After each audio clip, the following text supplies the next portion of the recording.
In this video, I'm going to give you the answer for this question, and the question is, which country is home to an ancient cowbell manufacturing technique? Well, now I give you the answer for this question, and the correct answer for the question is Portugal. So that is the answer for the question, Portugal. Hi, thank you so much for watching this video. If you find this video is very useful, you can help this channel to grow by subscribing this channel. Click this subscribe button and don't forget to like this video.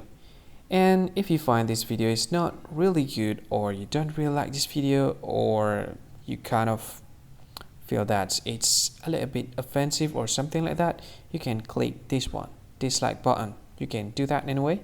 And if you want to share this video with your friend, you can share it by clicking this share button, and you can share it to any social media that you wish that is currently available at this time, like Facebook, Twitter, LinkedIn, and many others, right?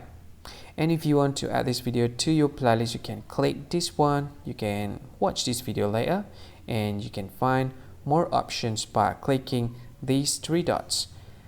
And yeah, don't forget to subscribe. I think that's all of it. Thank you so much for watching this video, and see you again in another video.